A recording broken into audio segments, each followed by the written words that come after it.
On nous répète qu'il faut pardonner et oublier. Mais qui ose vraiment dire la vérité sur ce que cela signifie?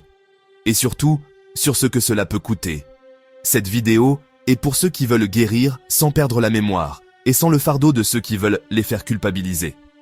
C'est une chose à prendre très au sérieux quand une personne te dit « tu devrais pardonner et oublier ». Et prendre encore plus au sérieux celle qui se plaindrait que tu ne sois pas capable d'une volontaire lobotomie ou d'une amnésie afin d'oublier le mal, la faute ou la cruauté dont elle a fait preuve contre toi.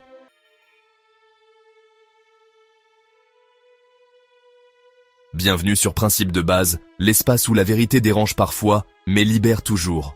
Aujourd'hui, on va casser un mythe toxique, une arnaque à nul autre pareil. Ça s'énonce simplement par « pardonne et oublie ».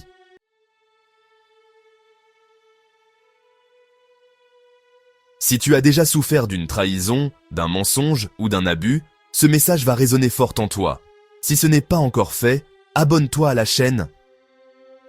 Merci de liker et de partager cette vidéo. Alors, plongeons dans le sujet. Le monde a tellement mal compris tant de choses. Le plus grave n'est pas cette mécompréhension, mais l'ignorance de cette dernière. Et le pire est que le monde valide sans réfléchir ceux qui parlent avec assurance, même sans rien savoir en profondeur. Il s'agit de qui est appelé l'effet Dunning-Kruger, qui illustre un biais psychologique fascinant. Moins une personne possède de connaissances, plus elle a tendance à surestimer ses compétences, tandis qu'un expert est souvent plus conscient de l'étendue de son ignorance, ce qui le rendra toujours plus réservé, plus prudent, plus nuancé et beaucoup plus ouvert à une connaissance nouvelle. Pourtant, l'ignorant croit déjà tout savoir, et c'est justement parce qu'il est ignorant qu'il est aussi ignorant de son ignorance. Voilà pourquoi ici, nous essayons de détailler les choses en profondeur sans prétendre tout savoir. C'est pourquoi nous serons toujours ravis d'avoir un petit commentaire de ta part, de ta vision de la chose. On s'éduque ensemble et avance en groupe. Une des choses les moins comprises, y compris par des cercles religieux et parfois même très manipulés, est le pardon.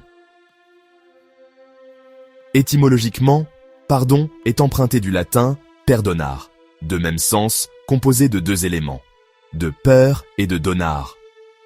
Per qui signifie marquant l'accomplissement, la perfection, et donar, vous l'avez deviné, c'est donner.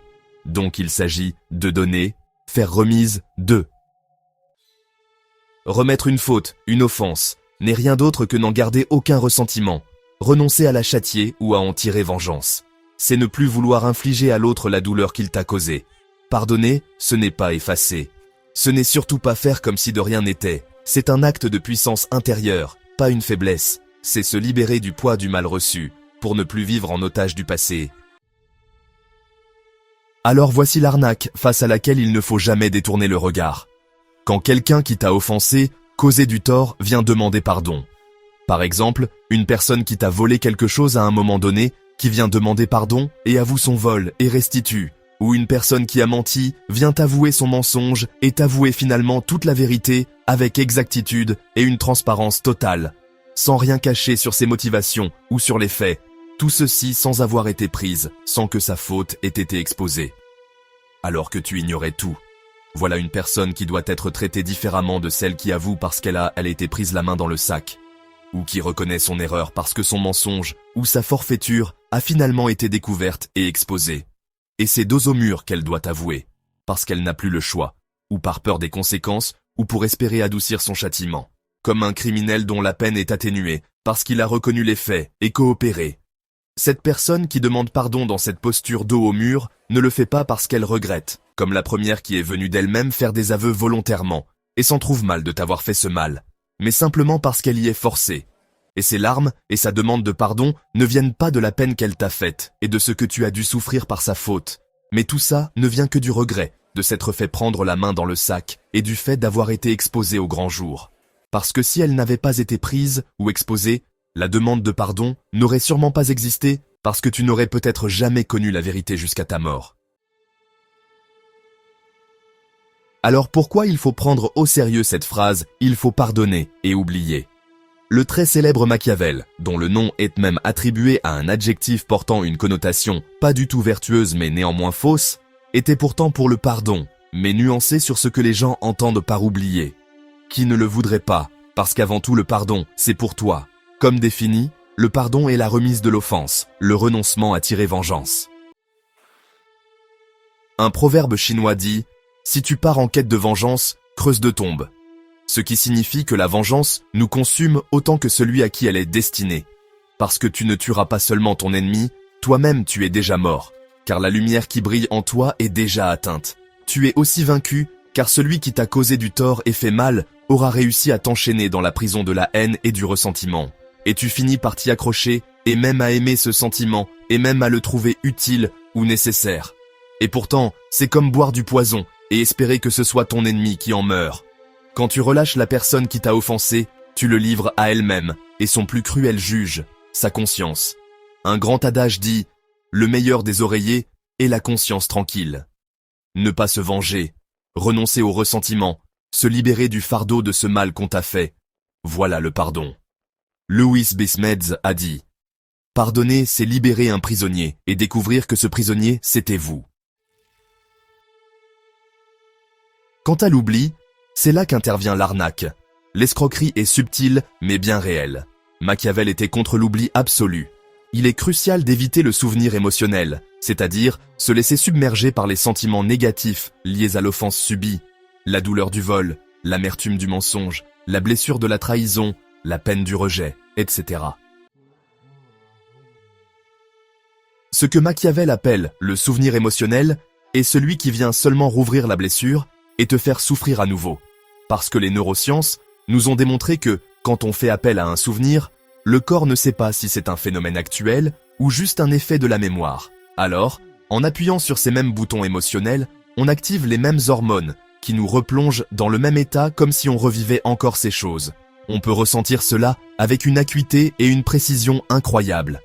Parce que l'esprit subconscient ignore que l'événement date de 7 mois ou de 10 ans, et que là c'est juste le souvenir.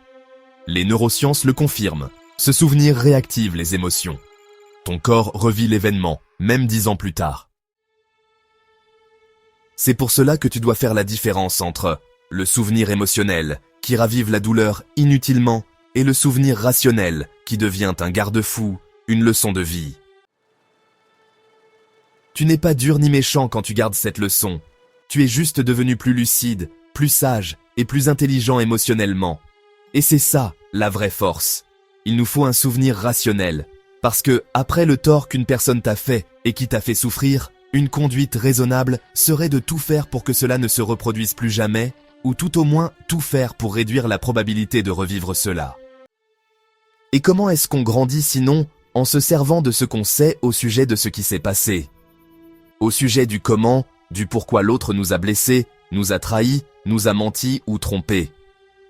On en a besoin pour implémenter des bornes saines, dresser des barrières, prendre des mesures afin de ne plus s'exposer. Souvent, ceux qui te demandent d'oublier veulent effacer les conséquences de leurs actes. Ils ne veulent pas ton bien. Ils veulent que tu baisses la garde. Oublier serait leur permettre de recommencer. Tu peux pardonner, mais tu dois protéger ta paix. En posant des limites saines, en prenant des décisions rationnelles, en refusant de jouer à l'amnésique volontaire. Un célèbre adage dit « Fais confiance à ta mémoire. Elle est ton bouclier face aux répétitions de douleur. » Il arrive aussi que la personne qui t'a offensé sache qu'il a besoin que tu oublies, parce que la leçon que tu as apprise, la manière dont tu vas analyser et interpréter les choses, vont te conduire à prendre des mesures de protection qui lui ôteront des accès, des avantages ou des profits venant de l'ouverture qui lui a donné la possibilité et la proximité nécessaires pour te frapper où ça fait mal. Une personne qui n'a plus besoin de cette ouverture est vraiment celle qui s'est détournée elle-même et se dispose à ne plus jamais faire ce qu'elle a fait de mal. Alors que la personne qui te demande d'oublier a besoin que tu ne dresses aucune barrière et tu ne prennes aucune disposition. Et pourquoi? Parce que, même si elle a demandé pardon, ce n'est pas pour autant qu'elle croit qu'il ne faut plus recommencer, car c'est mal ce qu'elle t'a fait.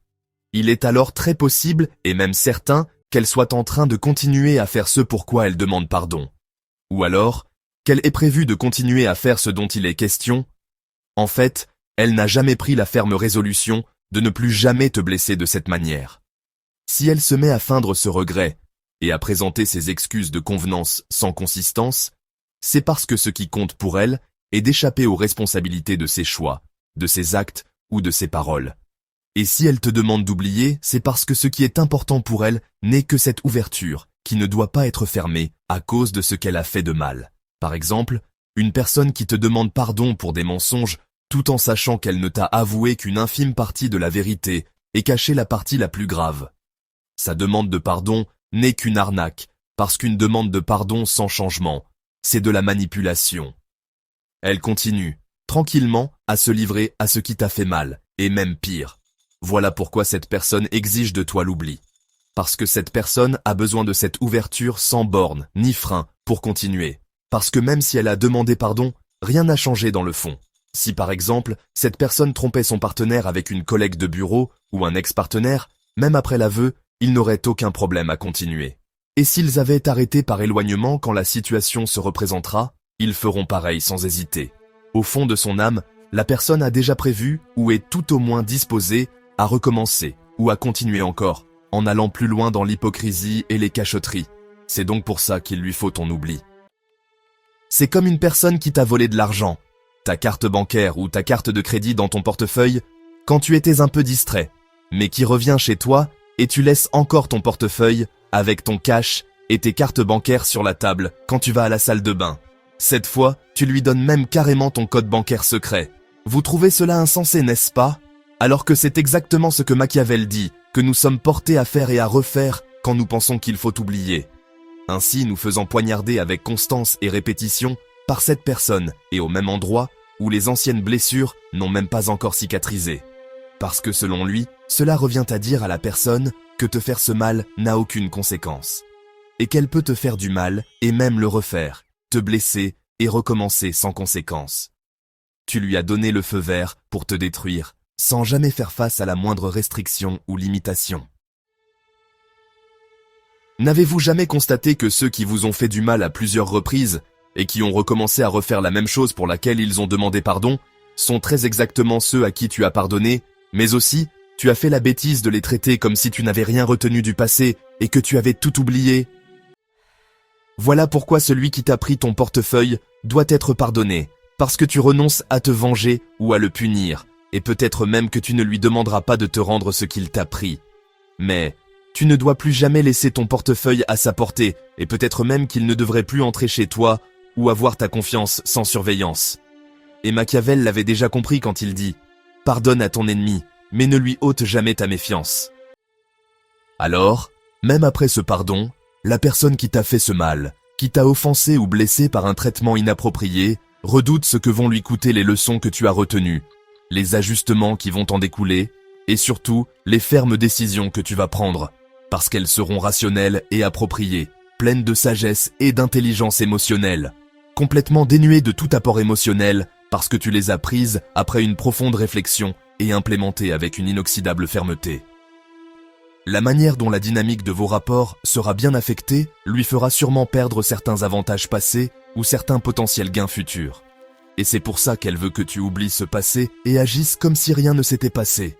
Que tu n'en tires aucune leçon de façon à lui permettre de te faire encore plus mal dans l'avenir. C'est donc là l'arnaque. Il ne faut pas se faire avoir. Pardonner n'implique pas l'oubli. Il est important de noter que lorsqu'une personne nous demande d'oublier, elle sait pertinemment que l'oubli total est hors de portée. Personne ne peut effacer volontairement ses souvenirs. À moins de tomber, te fracasser la tête contre un meuble, tomber dans le coma et au réveil, tu as perdu la mémoire, une amnésie partielle ou totale. Et pourtant, ce n'est pas ce que la personne veut. Le premier objectif est que tu baisses la garde et n'ériges aucune borne. Mais il y a un objectif secondaire. Cette personne veut juste que tu aies une part de culpabilité. Elle essaye de te dire que toi aussi, tu n'es pas une personne si bien que ça, parce que tu as encore en souvenir ce qu'elle a fait et ce pourquoi elle a demandé pardon. Parce que si tu étais une personne bien, tu aurais complètement oublié, et si tu t'en souviens encore et que tu en parles encore, c'est parce que tu es méchant et même cruel que tu n'as jamais pardonné. Alors que c'est faux et ils le savent. C'est ce qu'on utilise comme preuve pour te faire passer pour le vrai méchant de l'histoire. C'est toi le vrai fautif, et que l'autre est meilleur que toi parce qu'il a au moins demandé pardon. Tu dois savoir que c'est de la manipulation, tout simplement. Parce que, une des plus fréquentes manipulations est de voir les gens t'accuser de méchanceté ou d'injustice en étant fou de rage face à tes refus, face aux limitations que tu mets en place et aux barrières que tu dresses suite à leur comportement inapproprié. Mais ils vont hypocritement relativiser leur manquement au devoir. Te diront justement si tu as pardonné alors, tu devais aussi oublier et passer dessus. Et ils glisseront sous le tapis le fait que, à la genèse de tout, au départ, c'est bien ce qu'ils ont fait ou ce qu'ils ont été eux, qui t'a contraint toi à adopter cette posture différente envers eux et à les mettre dans l'exacte posture que méritaient ceux qu'ils ont montré qu'ils sont par leur comportement, leurs agissements, leur caractère, leurs valeurs et leurs choix. On parle bien ici de l'inviolable principe d'action et réaction. En résumé, quand tu as été offensé, il est impératif pour toi de pardonner, de travailler sur soi afin d'évacuer et oublier le mal ou la douleur émotionnelle que cela t'a causé pour avancer le cœur léger et l'âme guérie de ces meurtrissures du passé. Mais, au grand jamais, il ne faut oublier la leçon que tu as apprise sur la personne, sur l'état d'esprit, sur la mentalité, sur le comportement, les dispositions, les priorités et les valeurs de cette personne qui t'a offensé. Parce que c'est grâce à ça que tu pourras orienter avec précision et minutie la suite de votre chemin ensemble, les bornes que tu vas fixer pour vos futures interactions ou votre chemin ensemble.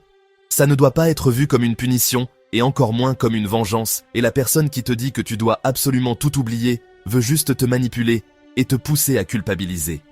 Te pousser à baisser la garde afin qu'elle frappe à nouveau et encore plus fort peut-être de façon à ce que tu ne te relèves plus. Avant de se quitter, il est important de se rappeler deux choses. La première est ce qu'a dit Jean-Paul Sartre. L'important n'est pas ce qu'on fait de nous, mais ce que nous faisons nous-mêmes de ce qu'on a fait de nous. La seconde est que la vie est faite et régie par des principes. Il faut vraiment pas s'en détourner ni les ignorer, car on le paie toujours très cher. Les gens n'aiment plus la vérité, mais pouvons-nous l'enterrer définitivement? J'en doute. Si tu as été blessé, trahi, déçu, pardonner ne veut pas dire te sacrifier. Tu as le droit de te souvenir de ce que tu as appris. De ce passé, tu as le devoir de tirer des leçons. Comme dit ce célèbre proverbe, le passé doit être une leçon, et non une malédiction. George Santayana nous rappelle que celui qui ne connaît pas l'histoire, on peut aussi dire le passé, est condamné à la revivre. Alors, dis-le avec moi et mets-le en commentaire. Je pardonne, mais je n'oublie pas la leçon, parce que mon amour-propre vaut mieux qu'une illusion de paix. Si ce message t'a parlé, abonne-toi, like et partage-le à quelqu'un qui mérite de retrouver sa force et sa clarté. Et rappelle-toi, la vie a des principes, et ces principes sont simples. À très bientôt sur Principes de base, et d'ici là, soyez sages, je vous remercie.